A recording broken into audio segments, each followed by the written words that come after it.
Today I have been tasked with the duty to talk that talk about liberation. And y'all know I'm geeked, because this is what we always talk about constantly.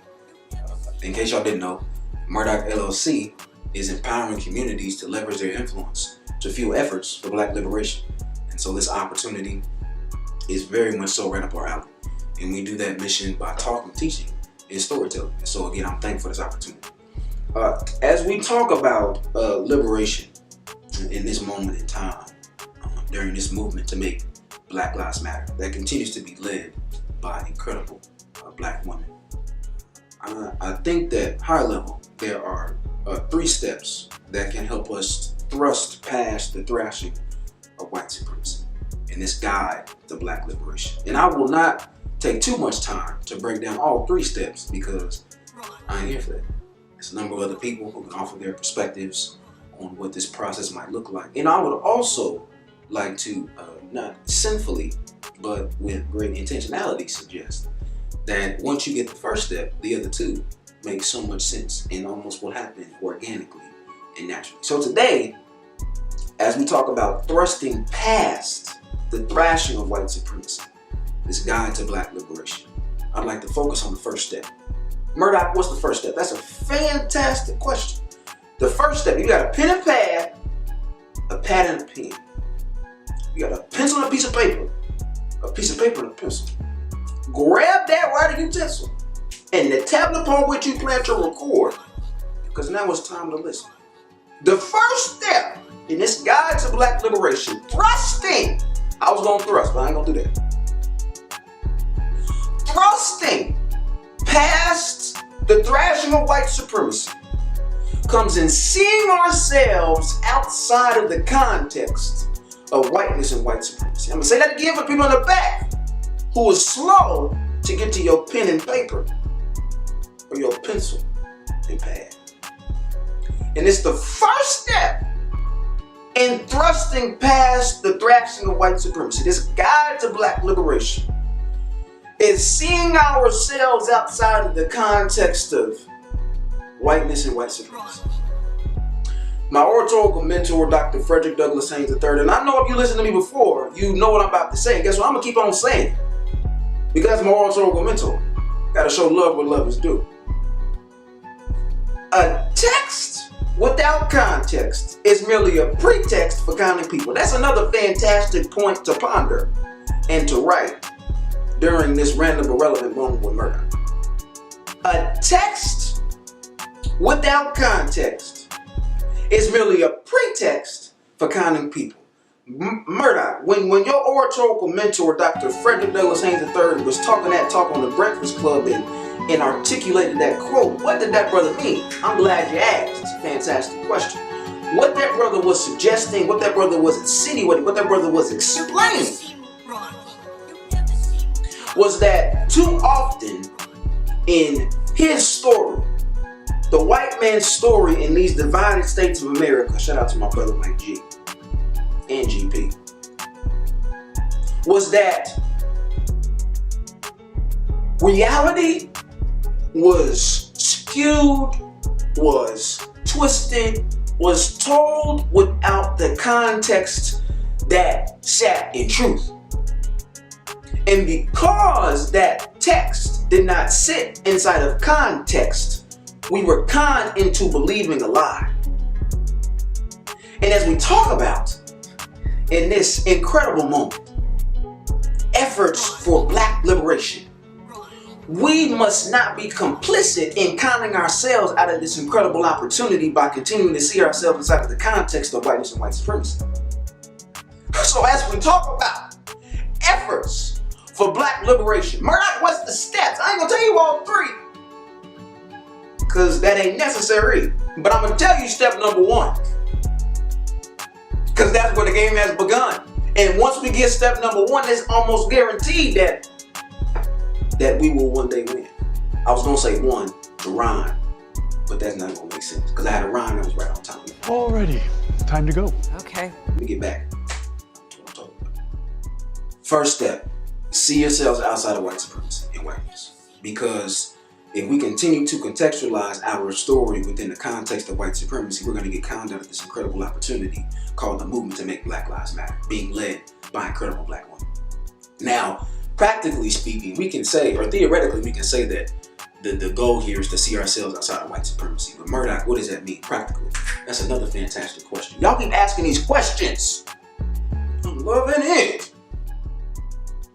I'm loving it. I'm gonna stop goofing off.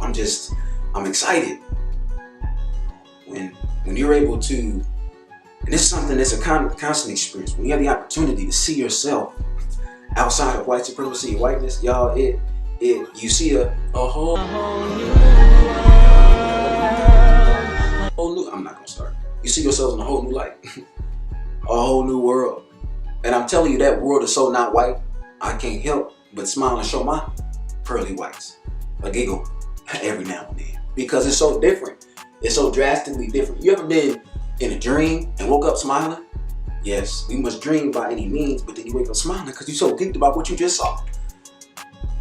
And the world I talk about that exists outside of the lens of whiteness and white supremacy, outside of that sin-filled context of supremacy, is not imaginary, but it's reality. And create those spaces time and time again. Bust the bubble is creating that space above the universe. There are black women across this country and across this world creating those spaces and places that affirm that Black Lives Matter. And so practically speaking, how do we do that? How do we see ourselves outside of white supremacy, Murdock? It's a great question. In order to do so, in order to do that, in order to see yourself outside of whiteness and white supremacy, this first step that I believe is in this guide towards black liberation, thrusting past the thrashing of white supremacy, we got to decolonize our minds. And decolonizing our minds is as much of a process as defunding the police. Now, I ain't here to talk about defunding the police. I'm trying to make an analogy to break down the context of my commentary. And it's that decolonizing your mind don't come with taking a couple moments of your time and then understanding it and boom, you got it. It's a process towards progress, I would suggest. And if you want to decolonize your mind, you must be patient, you must be persistent, operate in purpose, and then you'll see progress in working towards decolonizing your mind. Even more practically than that, I would suggest that in decolonizing your mind, it takes understanding not just the miseducation of the Negro by Carter G. Woodson, but it also requires us to understand the miseducation of Lauryn Hill, right? I don't care if we're talking about the early 17th century or we're talking about the present day 21st century. It is important for us to say how deeply we've been miseducated. And you can only understand how deeply you've been miseducated by reading stories from the perspectives that validate our experiences. Something that I think is so interesting is the fact that we are the world's greatest storytellers. Yet and still we were forcefully imported to this country, like property, when those slave ships hit these eastern coast shores in 1619, of again these divided states of America. We were intentionally removed from access to stories that told our perspectives. Yet and still, we become the world's greatest storytellers. Isn't that ironic? How a system can, with such intention, remove your perspective, your reality, your worldview from books and movies and music, yet and still you take that lack of access and create new access to unexperienced realities and imaginations. And that's what we've done. And I would dare be provocative, suggestive, and say that the art of decolonizing your mind comes with being all the more intentional about surrounding yourself in literature, in music, in movies, in works of art that edify and validate what it means to be black. If you want to work towards this first step of thrusting past the thrashing of white supremacy, as we lead and guide towards black liberation, in the moment, this movement to make Black Lives Matter being led by black women, I would say that decolonizing your mind comes with seeing yourselves outside of the guise of whiteness and white supremacy by more intentionally immersing yourself into the stories of black folks. Because we have been telling our story of what it meant to be in these divided states of America. Since we knew how to write those stories, they removed us from. Y'all gonna catch that on the way out. We've never stopped writing our stories. I don't care how absent we were from those perspectives. The only people that was absent was the folks who wasn't writing. They didn't show us we were writing, but we never stopped writing. We never stopped. We never stopped creating.